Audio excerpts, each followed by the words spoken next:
Boot polish. आज भी इंसानियत ज़िंदा है।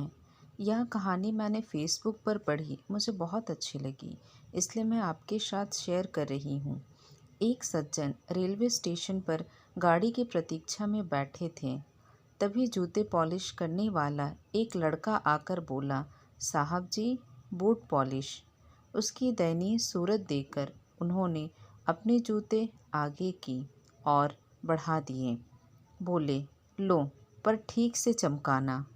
लड़के ने अपना काम तो शुरू किया, परंतु अन्य पॉलिश वालों की तुलना में उसकी स्फूर्ति बहुत कम थी। वे बोले, कैसे ढीले ढीले काम करते हो यार, जल्दी जल्दी हाथ चलाओ ना। वह लड़का बिल्कुल मौन रहा। इतने में वहाँ दूसरा लड़का जो बूट पॉलिश वाला आया।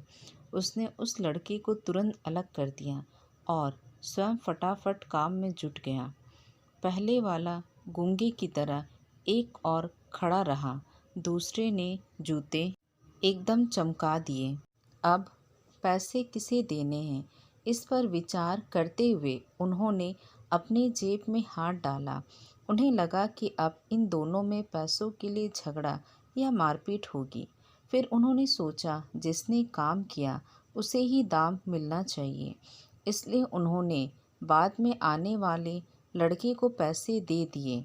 उसने पैसे ले तो लिए, परंतु पहले वाले लड़के की हथेली पर रख दिए, प्रेम से उसकी पीठ थपथपाई और चल दिया। उस सज्जन ने तुरंत उस लड़के को वापस बुलाया और पूछा, ये क्या चक्कर है, मुझे समझ नहीं आया।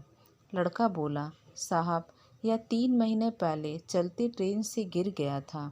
हाथ पैर में बहुत चोटें आई थी।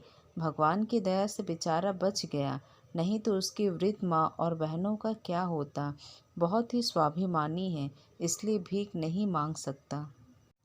फिर थोड़ा रुककर बोला, साहब, यहाँ जूते पॉलिश करने वालों का हमारा एक समूह है और उसमें एक देवता, जिसे हम सबके प्यारे चाचा जी हैं, जिन्हें सब सत्संगी चाचा जी कहकर बुलाते हैं।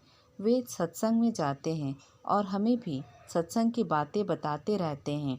उन्होंने ही ये सुझाव रखा कि साथियों, अब यह पहले की तरह स्फूर्ति से काम नहीं कर सकता, तो क्या हुआ। ईश्वर ने हम सबको अपने साथी के प्रति सक्रिय हित, त्याग भावना, सहानुभूति, करुणा प्रकट करने का एक अवसर दिया है। जैसे पीठ, पेट, चेहरा, हाथ पैर भिन्न भिन्न दिखाई देते हुए भी एक ही शरीर के अंग, ऐसे ही हम सभी शरीर से भिन्न भिन्न दिखाई देते हुए भी एक ही आत्मा हैं। हम सब एक हैं।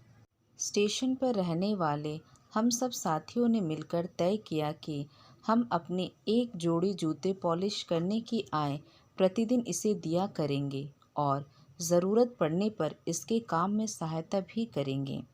जूते पॉलिश करने वालों के दल में आपसी प्रेम, सहयोग, एकता तथा मानवता की ऐसी ऊंचाई देखकर वे सज्जन चकित रह गए और खुशी से उसकी पीठ थपथपाई और सोचने लगे, शायद इंसानियत अभी तक जिंदा है।